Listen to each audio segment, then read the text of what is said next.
Hello, besties. Welcome to another thrilling story. This story is very interesting with many lessons to learn. Relax and enjoy yourself. Please like, share and subscribe to our channel. Thank you, lovelies. 16-year-old user Oku lived with his family in a cramped single room in Feg, one of Onitsha's densely populated neighborhoods.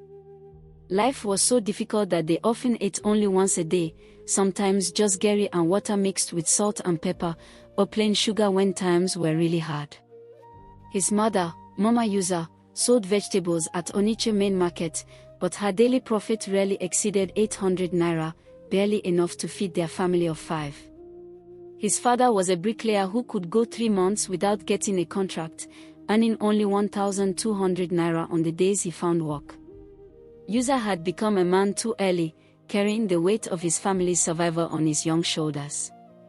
Every morning, he would walk to the market area near Bridgehead, carrying heavy goods on his head for traders. The pay was meager, sometimes just 80 naira for a full day's backbreaking walk, but it meant the difference between his siblings eating or going to bed hungry. "My son," his mother would say with tears in her eyes, "you shouldn't be doing this kind of work at your age. You should be in school." "Mama, school fees don't pay themselves," User would reply with a maturity that broke her heart. "At least this way, Ada and Chima can eat today." The stress was taking its toll. User often fell sick from exhaustion, but he couldn't afford to rest. Every missed day meant his family went without food. His hands were permanently calloused, his back ached constantly, and his dreams of a better life seemed more distant with each passing day. One morning, as User walked toward the market, he spotted a vacancy notice posted in front of Electromart, one of the big electronics shops along New Market Road. He stopped and stared at the sign, acutely aware of his torn shirt, worn-out slippers, and the smell of sweat that clung to his clothes. "No one will employ someone who looks like this," he thought to himself. But then he reconsidered. "This has to be better than carrying loads on my head for kilometers and still being underpaid. I can't lose this chance based on assumptions." Taking a deep breath, he walked into the air-conditioned shop. A young sales assistant named Chinedu attended to him politely. "Please, my brother," User began nervously, "ignore how I'm dressed. I carry goods for people in the market, which is why I look this way. I saw your vacancy sign and wanted to know if I could be considered for the position." Chinedu looked uncomfortable. "Well, we do need another sales assistant because one of our colleagues got a better offer. But..." He gestured at User's appearance. "You know what I mean." "I understand perfectly," User said quickly. "But please help a brother. I fall sick regularly from the stress of this work. This opportunity would mean everything, not just to me, but to my parents and younger siblings. Please speak to your boss for me." Chinedu hesitated, then said, "Hold on, let me see what I can do." In his office, Chief Obiora, the shop owner, was eager to fill the position. When Chinedu mentioned the applicant's appearance, Chief Obiora initially became frustrated. "So you came here to raise my hopes when I urgently need a sales boy? I can't employ someone who would drive customers away." "Sir, please listen," Chinedu explained. "The boy is intelligent and well-spoken. He's just poor." He explained that he carries goods in the market, which is why he's dressed that way. Chief Obiora's expression softened. Life is truly unfair. Everyone has a story. Some stories are so touching that they make you grateful for what you have. Bring him in, let me speak with him." When User entered the office, his strong body odor immediately filled the small space. Chief Obiora covered his nose and spoke bluntly. "Young man, I must be honest, you smell terrible. I can barely breathe in here. However, I've decided to employ you. You'll start tomorrow, and I'll pay you 25,000 naira monthly." User's eyes widened in disbelief. His father had never made that much money in his entire life. But, Chief Obiora continued, "Take this 500 naira, buy soap, and wash your clothes properly. You owe it to everyone you interact with to smell pleasant. Come back tomorrow ready to work. Thank you, sir. Thank you so much. User kept repeating as he left the office, his heart bursting with joy. As User walked away from the shop, he suddenly stopped, remembering something important. He turned back and approached Chinedu. My brother, I hope you don't mind if I take this, he said, removing the vacancy sign from the shop front. Chinedu looked puzzled. Why? You said you needed only one person, right? Your boss has accepted me, but if you leave this sign outside, what if another person comes tomorrow and impresses the boss more than I did today? Since he's giving me this job, I need to secure it. Chinedu burst into laughter. You're a smart boy. I respect your thinking and hustling spirit. No offense taken at all. They shook hands, and User hurried home with his life-changing news. When User reached home earlier than usual, his mother panicked, thinking he had fallen sick again. Mama, I won't be going to the market anymore, he announced. His mother's face fell. My son, if you stop working, what will we eat? I know it's stressful, but let me join you so we can work together. No, Mama, User smiled. You know that big electronics shop on New Market Road? I got employed there today. I start tomorrow, and they'll pay me 25,000 naira monthly. His mother stared at him in shock, then burst into tears. 25,000 naira. I haven't seen that much money since before you were born. Congratulations, my son. At least now I can rest knowing you're safe from the scorching sun. The next morning, User arrived at the shop 45 minutes before opening time, demonstrating his commitment from day one. Chinedu was impressed by his punctuality and dedication. After his first week, Chinedu noticed that User only had 2 sets of clothes. Moved with compassion, he bought him 5 polo shirts and 3 pairs of trousers. User broke down in tears. This is the first time in my life anyone has given me a gift. I used to think I was cursed, but being here and receiving such kindness shows me I was just waiting to meet the right people. The job came with unexpected bonuses. When wealthy customers bought expensive items, they often gave generous tips. One day, 2 young men purchased electronics worth 4 million naira and tipped the staff 8,000 naira. User received 4,000 naira, more than he used to make in weeks. How do such young men have so much money, he wondered aloud. Don't focus on their pockets, Chinedu advised wisely. Appreciate what God has given you. Some of them might want to trade places with you, but they've gone too far down a dark path. It's better to have little money earned honestly than millions gained through evil means. User was saving diligently, planning to establish his mother in a better business and help his father find steady work.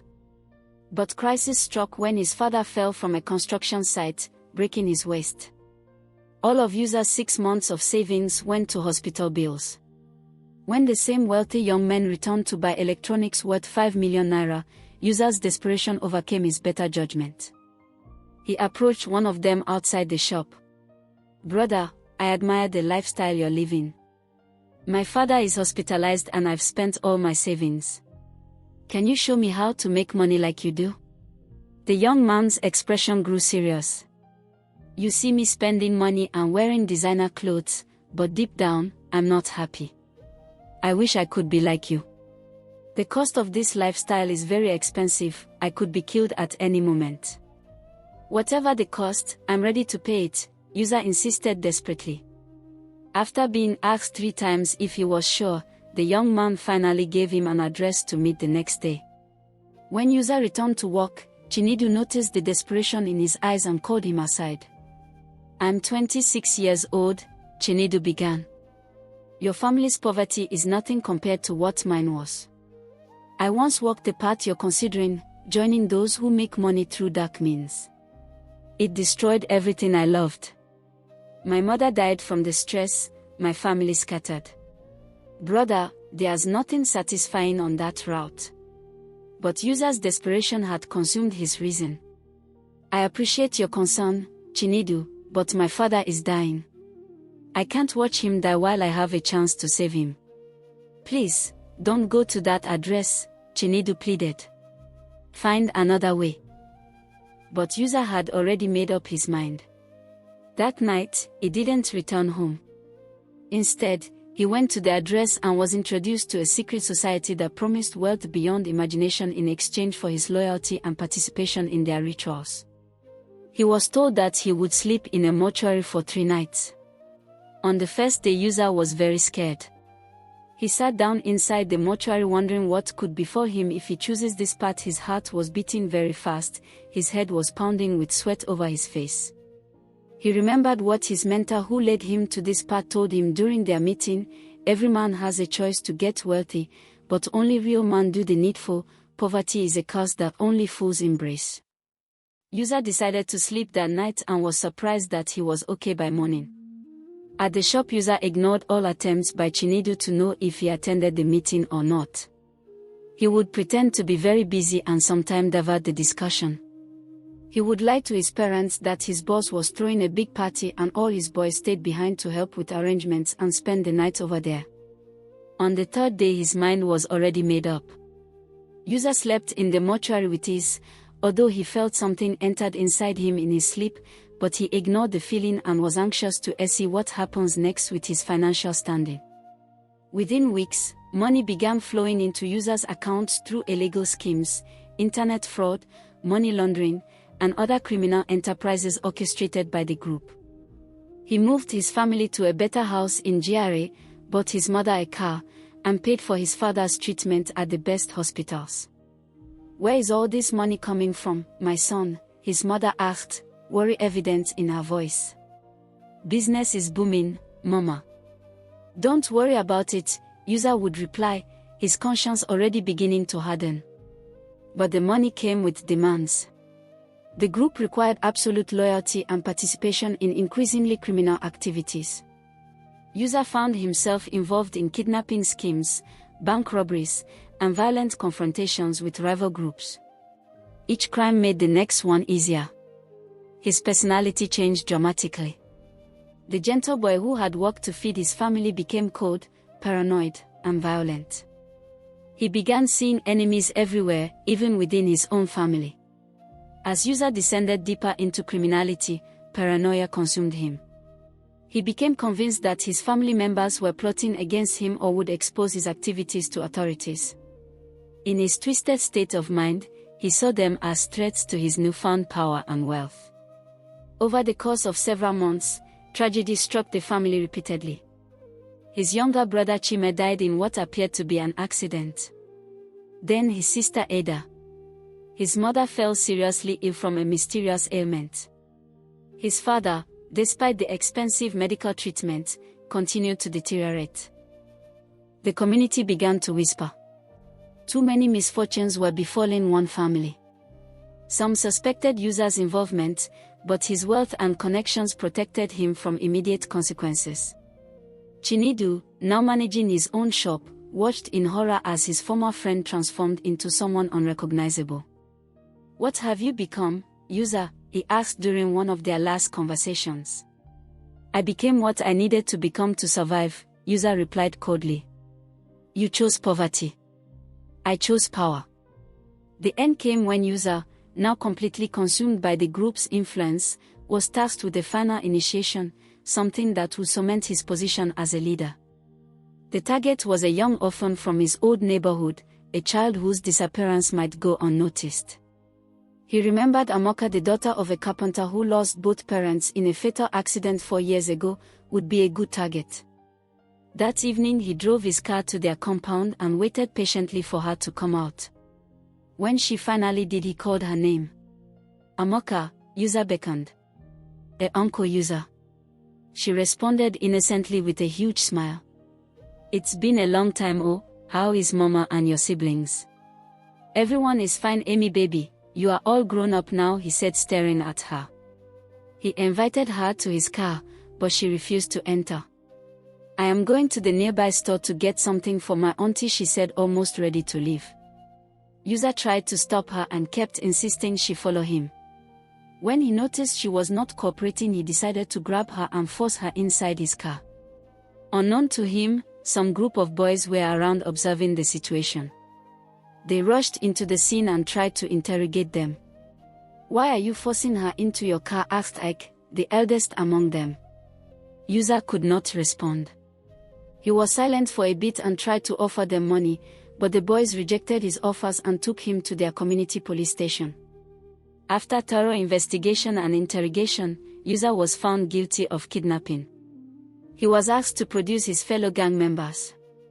User did as the police directed.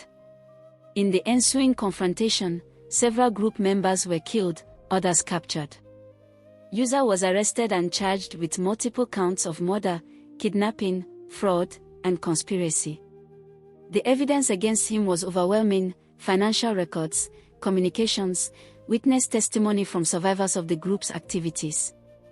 During his trial, the full extent of User's crimes was revealed. Former colleagues testified about his transformation from a desperate young man into a cold-blooded criminal. Chinedu, called as a character witness, wept as he described the boy he once knew. "He was good once," Chinedu told the court. Poverty and desperation drove him to make one wrong choice, and that choice led to many others until there was nothing left of the person he used to be. The judge showed no mercy. "Mr. Oku, you had every opportunity to choose a different path. Instead, you chose to destroy everything and everyone who had once loved you. You will spend the rest of your life in prison." User received multiple life sentences without the possibility of parole. Prison was the hell User had unknowingly been preparing for himself. Surrounded by enemies, haunted by rival groups, and haunted by the ghost of his actions, his mental state continued to deteriorate. He began talking to himself, claiming he could see the spirits of his dead family members. Other inmates avoided him, convinced he had completely lost his mind. 3 years into his sentence, during a prison riot, User was found dead in his cell. The official cause was injuries sustained during the violence, but those who knew him believed he had finally been consumed by the darkness he had embraced. Chinedu, who had continued to build his legitimate business, often spoke at schools and youth programs about his former friend. "I knew User when he was good," he would tell young people facing desperate circumstances. "He was kind, hardworking, and loved his family more than anything. But one wrong choice, choosing quick money over patience and integrity, destroyed not just him, but everyone he claimed to love. There are always other options, even when you can't see them. There are people willing to help, organizations that provide assistance, and ways to survive hard times without selling your soul." The money User made was blood money, and blood money always demands blood in return. Chief Obiora, who had once been prepared to bless User with a business, established a scholarship program in memory of the boy User used to be, providing legitimate opportunities for young people from poor backgrounds. "We must catch them before they fall," Chief Obiora would say. Because once they choose that dark path, it becomes almost impossible to return. In Onitsha markets, when young people complained about poverty or considered dangerous shortcuts, older traders would tell them User's story, not as entertainment, but as a warning. He had everything he thought he wanted, they would say. Money, power, respect through fear. But in the end, he had nothing: no family, no friends, no peace, no future. He traded his soul for temporary wealth and lost everything eternal. The boy who had once carried goods on his head to feed his family became a cautionary tale about what happens when desperation overrides wisdom, when shortcuts replace hard work, and when the love of money destroys the love of family. His story serves as a stark reminder that some choices, once made, can never be unmade, and that the price of easy money is often everything you hold dear.